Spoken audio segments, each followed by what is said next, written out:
말도 많고 탈도 많던 상속세 조금씩 변화의 조짐이 보이고 있습니다. 상속세 개편을 두고 여야가 접점을 찾아가면서 큰 변화가 생기는데요. 어떤 것들이 변하는지 자세하게 알아보겠습니다. 네, 우리은행 WM 영업전략부 김혜리 차장 자리했습니다. 어서 오세요, 차장님. 어서 오세요. 네, 안녕하세요. 국세 언니 김혜리 차장입니다. 네, 국세 언니. 김 차장님, 야, 이 75년 만이라 중간에 한 번쯤 손볼만도 했는데 75년을 갖다가 그러면 이 상속세 제도에 변화가 없었던 얘기인데. 네, 맞습니다. 상속세는 75년대에 생겼습니다. 예. 그렇지만 이제 일괄공제 한도는 1998년 그리고 또 과세표준과 최고세율은 2000년까지 개정이 한번 되고 나서 그래요? 25년 동안 지금 현재 상태로 세율이 변동이 없는 것이 가장 큰 어려움인데요. 지금 상속세 개편이 급물살을 타는 이유는요. 바로 우리 현재 경제 현실과 맞지 않다는 점입니다. 그동안 25년 동안 물가는 상승했는데 상속세 세율과 과세 표준이 그대로다 보니까 우리 중산층에서 이제 상속을 받게 되면 10명 중에 1명은 상속세로 인한 납세에 어려움을 받고 있다는 거죠. 그래서 아파트 가격이 지금 10억 원을 넘었습니다. 그래서 10억 원을 넘은 아파트를 상속받을 경우에는 부모님이 없을 때, 자녀만 있을 때는 5억 원 공제를 받게 되면 8천만 원의 세금을 상속세로 내야 한다는 부담이 있습니다. 그러니까 아파트 한 채를 상속받았을 때 부모님이 안 계실 경우 한 부모님만 계실 때 한 분이 돌아가시고 그 상속을 받게 되면 8천만 원의 현금으로 세금을 납부해야 된다는 게 이제는 중산층에까지도 오게 된 겁니다. 한 10억짜리 아파트 네. 한 채가 그럼 부모님들 중에 예를 들어 아버님 네. 돌아가셨다. 그러면은 그게 어머니하고 아들한테 상속이 네. 되는 거예요? 지금 10억에 대한 기준은요. 네. 아까 말씀드린 보통은 10억까지는 상속세가 없다고 알고 그러니까, 있는데 네. 맞습니다. 근데 이게 부모님이 한 분이 돌아가신 홀어머니, 홀아버지 경우에는 예. 지금 현재 자녀가 5억밖에 공제가 안 되거든요. 예. 그래서 5억에 대한 세금을 납부하다 보니까 상속세는 10억까지 세금 없는 거 아니야 라고 알고 계시는 분들이 많아서 도입 부분에 먼저 말씀을 드린 겁니다. 부모님이 한 분만 살아 계실 때는 이제 한 분이 돌아가실 때 그때는 자녀 공제 현재 5억까지밖에 되지 않거든요. 이 예에서 지금 8천만 원 네. 상속세라고요? 맞습니다. 대출 받아야 되네요. 세금 내려고. 실제로 대출을 받으시는 분들도 있고 급하게 또 집을 매각해야 되는 경우도 많이 생기게 됩니다. 하기야 재벌들도 상속세 때문에 대출 받고 갖고 있는 지분 팔고 이러던데 맞습니다. 서민들이 오죽하겠습니까? 네, 그만큼 지금 중산층의 재산 가치 상승을 반영하지 않았기 때문에 이번에 유산 취득세로 바꾼다는 정부의 발표가 있었습니다. 그래서 과세 체계를 합리화하기 위해서 지금 적극적으로 정부에서 여야에서 합의를 거쳐서 진행을 하려고 이제 도입하고 있습니다.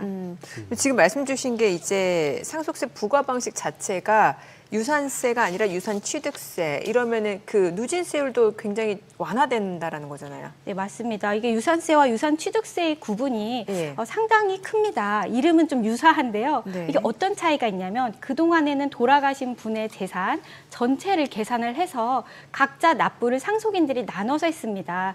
현행 유산세 방식이라고 하는데요. 30억의 재산을 상속받으면요. 30억에 대해서 세금을 먼저 계산하고 상속인들이 각자 납부를 하는 방식이었습니다. 이번에 정부가 도입한다는 유산 취득세의 경우에는 각 상속인이 상속 재산 기준으로 각자 계산을 하거든요. 그래서 상속세율은 누진세율 구간이기 때문에 10에서 50%로 점차적으로 증가합니다. 그래서 납부자가 3명일 경우에는 각각 본인들이 저율 과세 구간을 가져갈 수 있기 때문에 세율이 낮아지는 전체적으로 현상이 되고요. 납부세약 또한 줄어들게 되는 거죠. 그래서 그림에서 보시면은 30억 아파트를 한 채 상속받거나 아니면 30억에 대한 재산을 상속받을 경우 현행은 4억 4천만 원을 상속인이 나눠서 내야 되는데 개정이 되면 유산 취득세로 1억 8천만 원만 납부를 하게 되는 겁니다.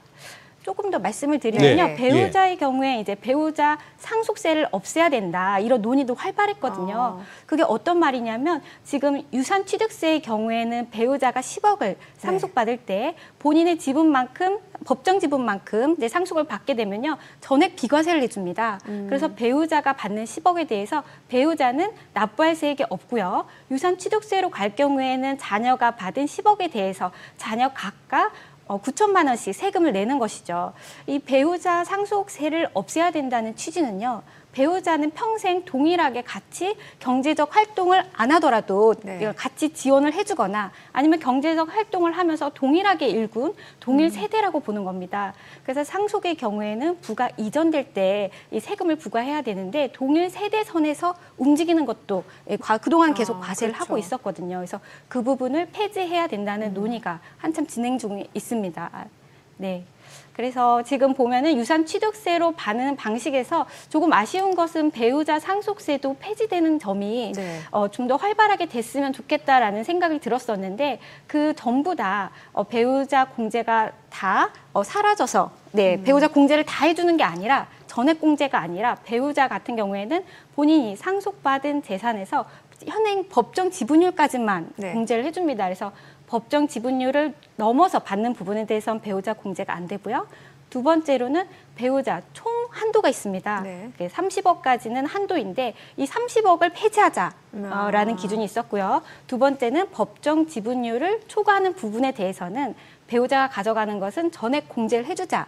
이런 논의가 있었거든요. 네. 근데 전부 다 반영된 것은 아니고 10억까지는 현행 이제 배우자가 공제를 받게 되면 법정 지분율이 높아지더라도 10억까지는 배우자 공제를 전부 해주겠다. 하지만 10억이 넘어가는 부분에 대해서는 앞에서 말한 본인의 법정 지분율 또는 30억 한도를 적용하겠다는 것이 유산취득세 과세 방안에 같이 나온 배우자 공제에 대한 바뀐다고 이제 정부에서 제안한 내용입니다. 이 부분은 실제로 바로 적용이 되는 것이 아니고 이 법안이 통과가 돼야 되고요.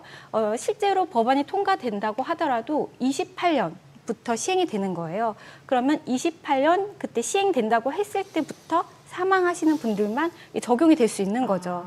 그래서 지금 많이 언론에 나오고 있지만 그러면 지금부터 이거 다 적용되는 거 아닌가라는 기대감이 상당히 높거든요. 하지만 그 시기는 2028년부터다라는 것도 말씀을 드리겠습니다. 차장님, 네. 이거 제가 예를 들어서 받을 상속 받을 게 많거나 물려줄 게 많은 네. 사람 같으면 이런 질문 하기도 뭐한 게 지가 답답해서 저런구나 싶었겠지만 저는 그런 케이스도 아니지만 네. 이 부분에 있어서 얘기를 들으면서 계속 드는 그 어떤 의문은요. 열심히 벌었죠. 네. 따박따박 기업은 기업대로 법인세 내고 개인은 개인대로 그렇게 다 세금 냅니다. 소득이 많으면 많을수록 더 많은 세율로 집 살 때는 취득세도 내고 뭐도 하고 다 해요. 그렇게 했는데 여기다가 또 이제 예를 들어 아버지가 돌아가셨어요. 이제 어머니 살아가기 이제 더 그거 막막해지고 한데 그나마 그거 물려준 거. 거기서 또 그렇게 떠들어갑니까? 이 또 이중 가세, 삼중 가세 아닙니까? 솔직히. 그 말씀이 정말 맞는 말씀입니다. OECD 가입 국가 중에서 상속세를 과세하는 나라가 다 있는 것은 아니고요. 한 38개 중에서 24개 나라만 지금 상속세를 부과하고 있습니다. 이 중에서 앞에서 말씀드린 피상속인 돌아가신 분의 전체 재산으로 계산을 하게 되면 세율이 높아지거든요. 그렇죠. 네. 이렇게 과세하는 나라는 또 한국 포함해서 4개의 나라만 있습니다. 그러면 이게 왜 이중과세냐 이런 말씀을 드리면 이미 낸 소득세를 전부 다 내고 일군 자산이거든요. 그러니까요. 그러면서 이 자산이 사망으로 인해서 불가피하게 자녀나 배우자에게 이전할 때도 또 세금을 부과하기 때문에 이거 이중과세 아니냐 이런 논란이 첫 번째 있고요. 그래서 상속세를 폐지한 OEC국의 다른 나라들의 경우에는 이 상속 재산을 받고 나중에 양도할 때 그 자산 자본 이익에 대해서 과세를 하거든요. 그러니까 상속을 받을 때 과세를 하는 것이 아니라 내가 상속을 받은 이후에 이것을 양도하게 되면은 그때는 이제 차익이 발생을 글쎄. 합니다. 그리고 그때는 현금이 들어오기 때문에 그걸로 납부하기가 용이한 거죠. 하다못해 빚도 안 내고 세금은 낼 수 있죠. 맞습니다. 지금 우리나라 빚 내면서 세금 난 사람 많아요. 그렇죠. 그래서 지금은 급물살을 타고 있고 대수술이라고 하거든요. 상속세에 대한 부담이 워낙 커지기 때문에 거기에 대한 논의가 지금 활발하게 있기 때문에 조만간 아무래도 빠른 시일 아래에 이게 지금 바뀌지 않을까 이런 기대는 갖고 있습니다. 네. 그러면 실제로 얼마나 줄어드는지 이거를 저희가 좀 계산을 해보면 좋을 것 같은데요. 네. 앞에서도 말씀드린 30억의 경우에는 지금 4억 4천만 원 납부를 했는데 네. 지금 그것이 개정이 되고 나면은 인당 9천만 원 자녀만 낸다 이렇게 얘기를 했어요. 그럼 우리 집은 30억이 아니다. 라고 하시는 분들의 경우에는 그럼 좀 더 이해하기 쉽게 좀 더 낮은 금액으로 우리 네네. 보통 사람들이 갖고 있는 20억의 아파트를 보면요. 예. 지금 현재는 부모님이 한 분 계시면 배우자 공제 5억, 그리고 자녀가 숫자에 상관없이 일괄 공제라 해서 5억까지 공제가 됩니다. 그런데 배우자에게 공제 금액을 가장 높게 줄 수 있는 게 한도가 정해져 있어요. 네. 배우자의 지분율만큼 한도를 적용하다 보면은 20억의 아파트의 경우에는 1억 3천만 원이나 되는 세금을 내야 되거든요. 네. 예, 배우자에게 공제 금액을 가장 많이 몰아주더라도 배우자가 받을 수 있는 지분율이 42% 정도 됩니다. 그래서 42%에 대한 공제 8억 6천만 받을 수 있기 때문에 현재 1억 3천인데 이제 유산 취득세로 개정이 되게 되면은 배우자 공제 10억 원까지는 법정 지분율이 초과하더라도 전부를 공제 가능하고요. 배우자 잘 큰 것이 자녀 공제 1인당 5억 원씩 인당 적용을 5억. 할 수가 있습니다. 그래서 네. 그러니까 자녀가 많을수록 이 공제 금액이 커지거든요. 그래서 일반적으로 자녀가 2명이고 배우자가 살아 계시는 경우에 한 분이 돌아가시게 되면은 20억짜리 재산에 대해서는 납부할 상속세가 없어지는 것이죠. 그래서 이 경우에는 이제 우리 중산층이라고 하죠. 아파트 한 채 갖고 계신 분들, 아니면 아파트 한 채에 뭐 금융자산 이렇게 갖고 계신 분들이 딱 이 혜택을 받을 수 있도록 개정이 되고 있다, 이렇게 추진되고 있다 말씀드리겠습니다. 어지간한 동네 아파트값 상한선은 나왔네. 20억이네. 거기에 아마 맞추지 않았을까 그런 생각도 듭니다. 잘못하면 세금 네. 내니까. 지금 이미 지금 설명하신 케이스가 이제 네. 부동산 상속 받았을 때 케이스죠. 맞습니다. 네, 부동산과 현금도 동일하게 사실 현금도 계산은 동일하게. 됩니다. 네. 근데 이 유산 취득세 아까 설명하신 건 이제 잘 이해가 됐어요. 네. 미리 나눠서 하니까 훨씬 네. 세금 부담이 주는데 이러니까 또 야당에서는 부자 감세라는 또 얘기가 나오네요. 아니 지금 네. 근데 배우자 상속세 폐지는 말씀을 드렸었고요. 여전히 예, 부자 그거 했고. 감세라는 거 조금 더 얘기를 네, 해드리면요. 그러니까, 네. 이게 세율에 대한 문제입니다. 지금 우리가 자녀 공제를 인당 5억씩 추진하자. 이 부분은 이제 정부 유산취득세 개편안에 지금 들어와 있거든요. 근데 작년에 정부가 세제 개편안을 낼 때 최고 세율이 지금 30억 초과 50%인데 네. 이 부분을 40%로 낮추겠다. 그러니까 최고 세율이 낮아지면요. 30억이 넘어가는 100억대, 200억대, 300억대 자산가들이 혜택을 보게 됩니다. 그리고 이거는 부자들이 30억을 초과하는 부자들이 혜택을 보는 거 아니냐.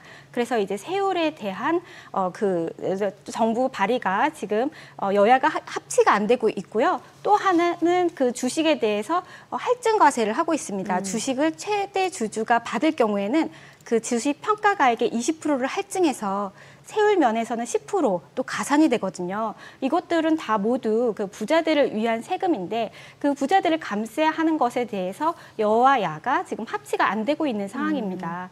그런데 이거는 한편으로 또 보면요. 부자들의 경우에는 우리나라의 그 중견, 중소기업 아니면 대기업을 이제 이끌고 있는 분들일 텐데 다른 나라의 경우에는 그럼 어떻게 하느냐 보면은 이 상속세율을 낮춤으로써 부의 재분배 효과가 오히려 더 크다 이런 통계가 있습니다. 네. 왜냐하면 상속세율을 높임으로써 오히려 이 해외로 자산이 유출이 됩니다. 그렇기 때문에 고용이 줄어들고 투자가 줄어들고 일자리가 줄어들기 때문에 부의 재분배가 더 어렵다. 그래서 상속세를 낮춤으로써 기업을 활성화시키는 것이 유리하지 않느냐. 이런 것 때문에 부자 감세이다라는 논쟁과 경제 활성화 측면에서 이것을 낮춰야 된다라는 측면에서 대립되고 있다. 이렇게 말씀을 드릴 수 있겠습니다.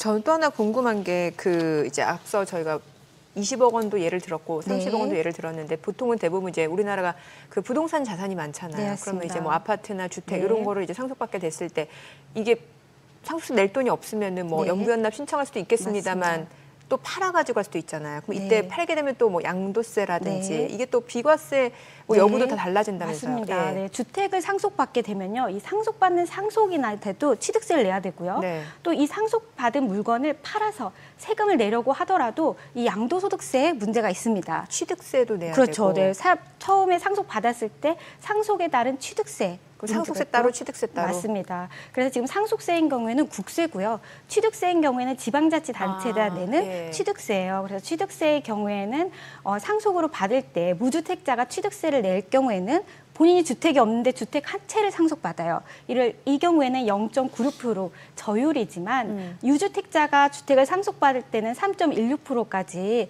이 취득세가 달라집니다. 그리고 또 하나는 내가 주택을 취득받았는데 무주택자가 아니라 이미 주택이 있다. 네. 그러면은 이주택도 그렇죠. 논란이 있거든요.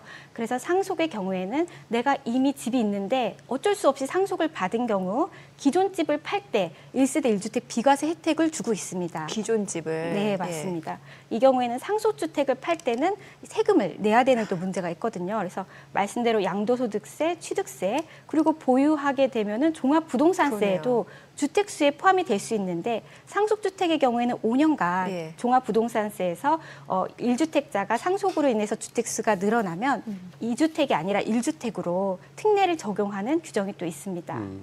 예. 증여세 개편은 안 돼요?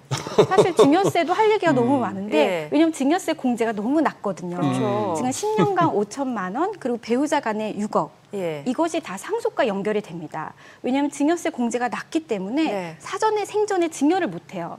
그렇기 때문에 상속세에 몰려 있거든요. 근데 생전에 증여 공제가 많아서 증여를 하게 되면은 부에 이전이 되면서 젊은 세대들이 그렇죠. 그것을 소비하면서 경제가 활성화될 수 있고요. 미국의 같은 경우에는 190억까지 예. 평생 공제라고 해가지고 증여와 상속을 합쳐서 사전에 주는 것도 공제 금액을 높이고 있습니다. 따라서 세율을 낮추는 것도 중요하지만 네. 증여 재산 공제를 높여서 이 젊은 세대들에게 생전에 증여할 수 있도록 하는 것도 방안이 되겠습니다. 이게 참 상속세만 개편되면 이것도 문제인 게 결국엔 다 상속세로 다 넘어갈 수밖에 맞습니다. 없는 상황이고 증여가 더 안 이루어지게 네, 증여를 안 하고 상속으로 봐야 그러니까. 되겠다. 이렇게 되면 또 정체가 되거든요. 예. 네. 이거 뭐 채 20분도 안 되는 시간에 나눌 얘기는 아니지만 이 세정이라는 것은 정말 중요한 게 이게 나라가 바뀌거든요. 맞습니다. 우리나라는 이제 가업이라는 게 있기가 힘들어요. 그렇습니다. 조금 중소기업 하면서 뭘 하면서 좀 일어났다고 하면은 아들한테 물려주기보다는 뭐 네. 그대로 쪼그라드니까 맞습니다. 그냥 인수할 때 있으면 그냥 넘기고 그냥 여생 편하게 살자 이렇게 되는 거예요. 그저 딸딸딸 세금 끌 생각보다도 좀 전반적인 국가 경쟁력 차원에서도 이 세정은 늘 살펴야 될 것 같은데. 맞습니다. 개인의 세금도 중요하지만 나라 경제를 맞아요. 운영하는 방식도 네. 고민을 해봐야 될 것 같습니다. 네, 오늘 내용 잘 들었습니다. 고맙습니다. 고맙습니다. 감사합니다.